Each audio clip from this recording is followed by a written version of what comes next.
이명박 정부 당시 원세훈 전 국정원장 불법 사찰과 정치 공작 혐의로 재판을 받고 있죠.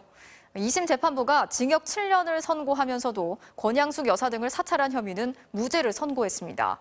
오늘 대법원이 이 혐의도 유죄로 인정하고 사건을 돌려보냈는데요. 국정원장이라서 더 엄격해야 한다는 겁니다. 보도에 공윤성 기자입니다.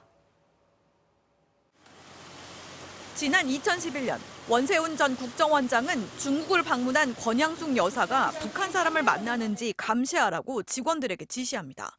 미행에 나선 국정원팀은 권 여사가 어디에서 누구를 만났는지 원 전 원장에게 실시간 보고했습니다. 6개월 뒤 같은 국정원팀은 일본을 방문한 박원순 당시 서울시장의 뒤를 밟았습니다. 박 전 시장이 일본 조총련 간부를 만나는지 감시하라는 원 전 원장의 지시였습니다.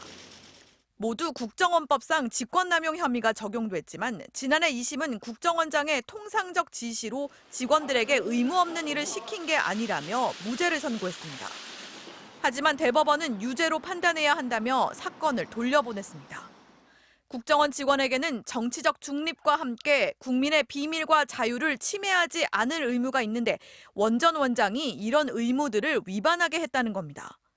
특히 국정원의 막강한 권한과 엄격한 상명하복 문화를 고려할 때 국정원 직원의 직권남용은 더욱 엄격히 판단해야 한다고 강조했습니다.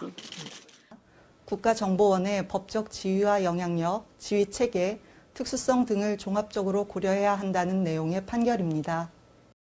이명박 정권의 비판적이었던 명진 스님에 대한 사찰 혐의 역시 공소시효가 지나 처벌할 수 없다는 2심 판단이 틀렸다고 대법원은 지적했습니다. 특정인에 대한 지속적인 사찰은 연속된 하나의 범죄로 봐야 하는 만큼 마지막 사찰 시점을 기준으로 시효를 따져야 한다는 겁니다. 이로써 원 전 원장의 형량은 징역 7년에서 늘어날 가능성이 커졌습니다. 함께 재판에 넘겨진 김재철 전 MBC 사장은 부당하게 직원들을 직무에서 배제한 혐의가 인정돼 징역 1년 6개월에 집행유예 3년을 선고한 원심이 확정됐습니다.